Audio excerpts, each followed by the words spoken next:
With the launch of 𝗏𝗏𝗡, Bungie made the decision to completely revamp the world loot pool from what we previously knew it as. For those that don't know, the world loot pool is basically the pool of loot that you can randomly get drops from by doing literally anything in the game. Opening chests, to drop from killing an enemy, doing, like I said, literally anything, doesn't matter. Now, previously, the world loot pool didn't have much rhyme or reason behind it. It was just a bunch of random weapons from old seasons thrown into one large pile. However, since 𝗏𝗏𝗡, Bungie has done a bit of cleaning up, and now, world loot specifically drops as Foundry weapons, aka weapons made by Suros, 𝗁𝗂𝗏, etc., and there are a total of 12 weapons to get. So in today's video, we're going to be taking a look at all 12 of these world loot Foundry weapons, ranking them from best to worst as to not waste your time, as well as going over each weapon's best perks so you know what to be on the lookout for when they drop for you. If you enjoyed the video at all today and would like to see more from the channel, a like and subscribe would mean the world to me, and without further ado, let's jump into this. Kicking off today's video, we of course can't rank these weapons from best to worst without starting off with the PALMYRA-B at the number 1 spot.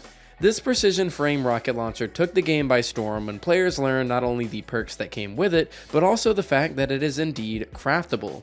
Do you guys remember back in the day when Royal Entry was so highly praised as being the best rocket in the game? Well, think of this weapon as Royal Entry, but even better. Royal Entry's main downfall, of course, was its super rare drop chance on top of a massive perk pool, but neither of those are a worry with the PALMYRA thanks to crafting. Taking a look at the perks, you're looking at the best in slot rocket when it comes to hot swapping. You have your launchers like Hothead, which serve as a weapon you basically just spam over and over again until you're out of rockets, and then you have the PALMYRA. When using a role like auto-loading and lasting impression or explosive light, this weapon utilizes that final damage perk on top of auto-loading as a means of swapping to 𝗿𝗲𝗡, 𝗍𝗏𝗄, or Izanagi's for even more damage. And the Izanagi in rocket combo currently is arguably the best DPS option in the game, so you definitely can't go wrong there. I know some people will bring up that this weapon is a precision frame and will deal less damage on a shot per shot basis compared to other frames, but because it's precision, this rocket has built-in tracking, and when given the option of reliably hitting my rocket every time versus having the chance that I'll miss a few, I'm always going to take the tracking option for 100% reliability, and this is especially needed against enemies like 𝗁𝗁𝗏 in the 𝗷𝗏𝗚 raid, so we couldn't have more perfect timing. PALMYRA is a 10 out of 10, would craft my god roll again. Up next at the number 2 spot, we have what definitely is a top 5 for me in terms of 𝗏𝗏𝗡 weapons, and that is the OGMA PR6 Solar Pulse Rifle. Now, the Solar Pulse Rifle market has definitely been a finicky one, as we've never really had the definitive best in slot solar option, but I think with the OGMA, we've now found it. This thing is just an absolute monster in the perk department, as there are so many combos to go with, and if you can land yourself a good one that fits your playstyle, I'm sure you'll fall in love. Taking a look at the perk pool, we have a lot of interesting combinations. First up, we have your traditional reload and damage combo in the form of stats for all, one for all. Then we have your grenade and damage combo with Demo Adrenaline Junkie, or again, one for all. Then we have your full-on ability combo with Demo Wellspring, and finally, we have something that is not found on many weapons, and that is adaptive munitions rolling in the first column, allowing it to be paired with a damage perk.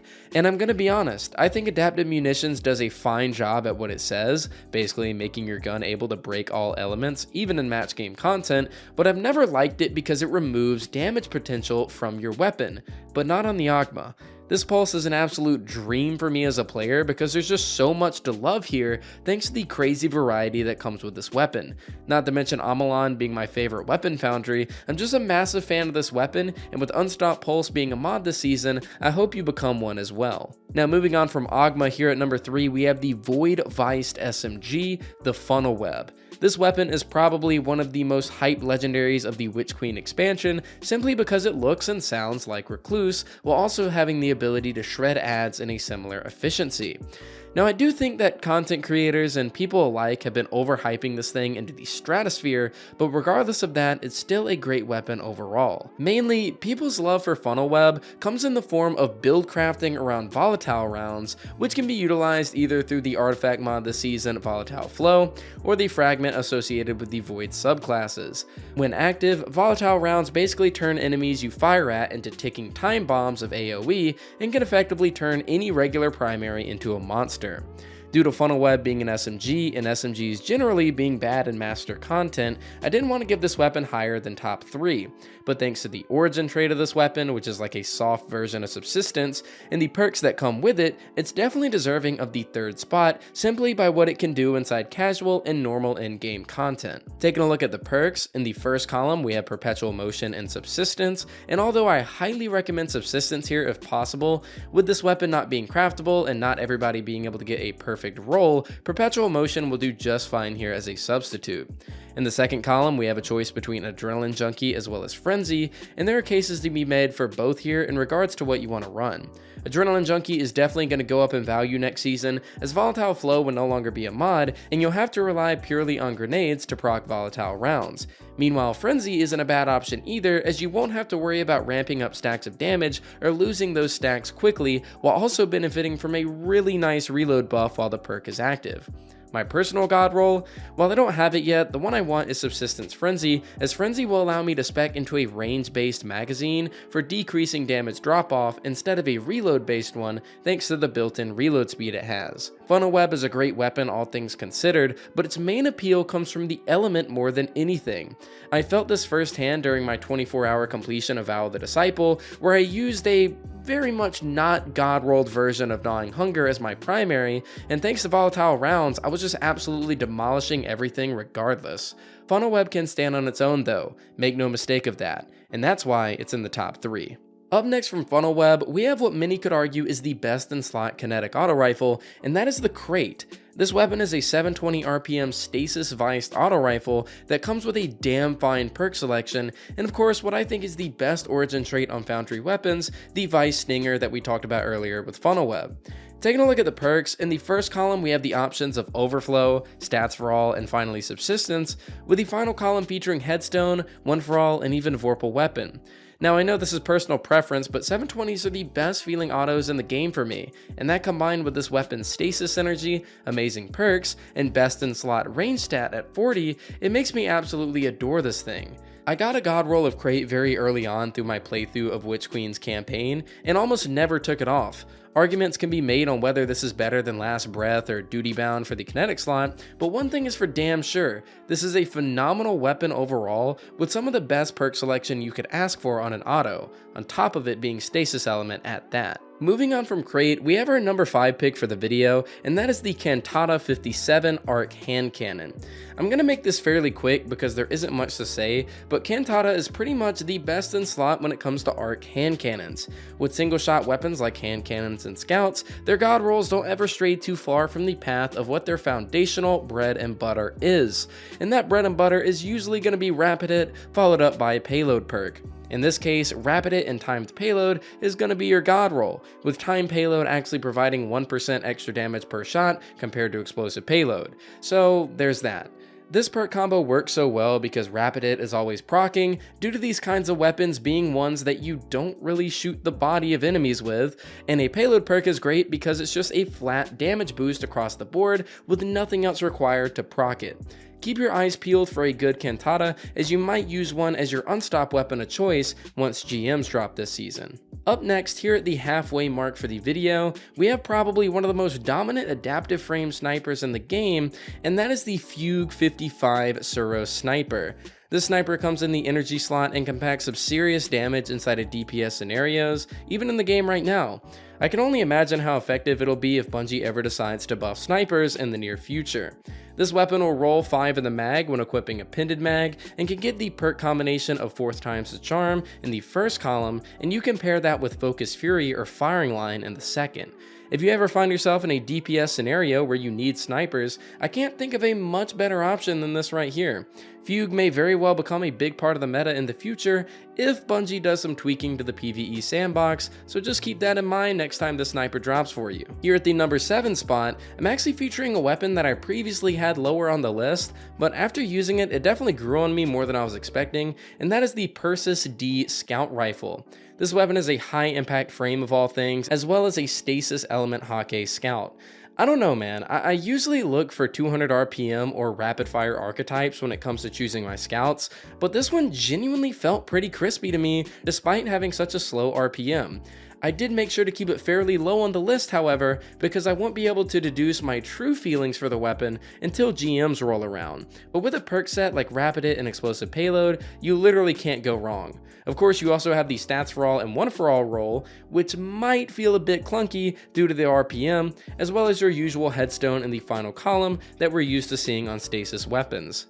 With Anti-Barrier Scout being a thing this season, I'll definitely be taking this weapon for a ride in GMs, and if it really impresses me, I may have a standalone video coming out on it, so stay tuned.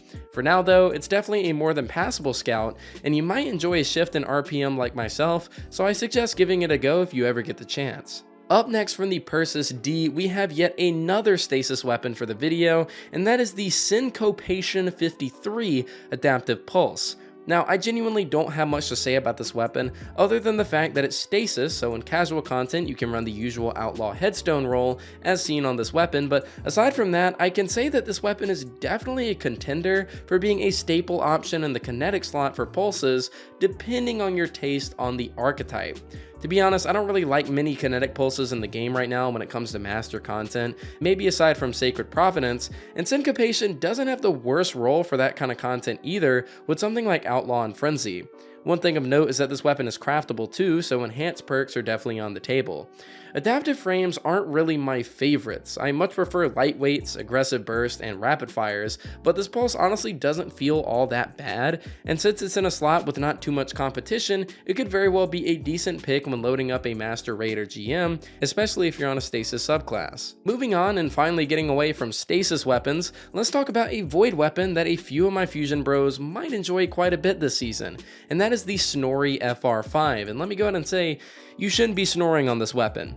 This fusion rifle is a precision frame void fusion that has a few things up its sleeve that the likes of, let's say, 𝗏𝗏𝗡𝗏𝗧𝗏 does not. First off, I know what we're all already thinking, volatile rounds on this thing must be nuts, and you're absolutely not wrong. Taking a look at the perks, unlike null, we have a bit more flexibility here in the first column with roles like Stats for All, Surplus, and very importantly, Compulsive Reloader. Now, why would I recommend Compulsive here? Well, if you're wanting explosions on top of your explosions, you could pair this fusion with both volatile rounds and a roll with Reservoir Burst in the final column to make this fusion an ad clear machine. Combining that with the fast reload of Amelan's origin trait on top of Compulsive Reloader, getting Reservoir to proc on top of volatile rounds will be a breeze. Even when you have no more ammo in reserves and can't proc Reservoir, volatile rounds will always be present to ensure that you're always exploding your targets no matter what. Definitely a unique fusion here, and I highly recommend giving it a go if you get it to drop for you, and that seems to be a reoccurring thing this video. Up next here at number 10, we have the RAGNHILD-D 𝗁𝗍 shotgun. I probably butchered that, but it doesn't matter, which is also craftable in the Enclave. I don't have too much to say here as this weapon is 100% intended as a PvP shotgun, but due to it being craftable, the perks it comes with can be enhanced to further the PvE capabilities. As far as rolls go, I'd probably rock a fun setup like Subsistence Demo, which you're seeing in the gameplay in the background, and you can use this for just blowing away your enemies and chucking grenades at the same time. Or you could also go with a roll of auto-loading holster combined with 1-2 punch for a fun melee build. Outside of that, there's not too much to say here, so yeah. Get to either chucking grenades or punching the shit out of everything with this shotgun in hand. Moving on, here at the second to last spot for the video, we have ourselves a stasis heavy grenade launcher in the form of the TYPHON GL5. This Amelan GL actually comes with some nice ass perks, but since heavy GLs aren't really in the meta, I can't highly recommend this thing unfortunately. It does have potential though. Taking a look at the perks, we have potential for a few really cool rolls here. We have combos like Stats for All, One for All, maybe Demo Adrenaline Junkie, or even Impulse Amplifier and Explosive Light.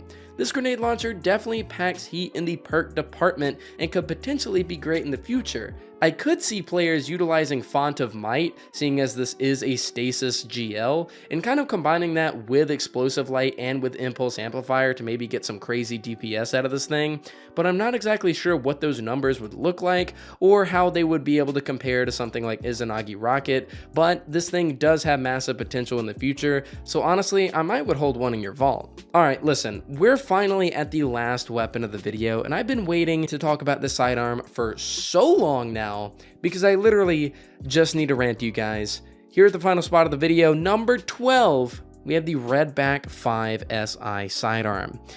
Have you ever wanted to use a single shot sidearm and simultaneously just not be able to see where you're shooting? Well, my friend, this sidearm is for you because the silencer on the front literally blocks all visuals that you could possibly have when it comes to aiming at the head of a target that's directly in front of you. Bungie said, hey, let's give this thing some pretty awesome perks, you know, stats for all, one for all, subsistence rampage, yada yada yada, and let's also make it to where anyone using this thing can't fucking see what they're shooting at the same time. I hate this thing with a passion, and I just wanted you all to know that. Anyways, guys, this video has been a long one, and that's gonna do it for me today. I haven't seen anybody create content on the world loot pool specifically yet here on YouTube, so I hope you all enjoyed this video's breakdown of what the best weapons are and what's best to look for. Before I sign off though, I'd like to thank you guys for your incredibly nice comments on my last video. My personal life as of late hasn't been the best, and with me getting sick around the launch of 𝗏𝗏𝗏𝗏, I've genuinely been pretty depressed for the past 2 weeks or so. I haven't touched my Twitch channel in so long because of this, and videos have been lackluster, but I want you all to understand that your support and your kind words mean the world to me, and I hope all this is just a minor hiccup in what's going to be a massive journey for us on this channel, moving forward into 𝗏𝗏𝗏𝗏. Thank you guys so much for watching, and I'll see you all next time.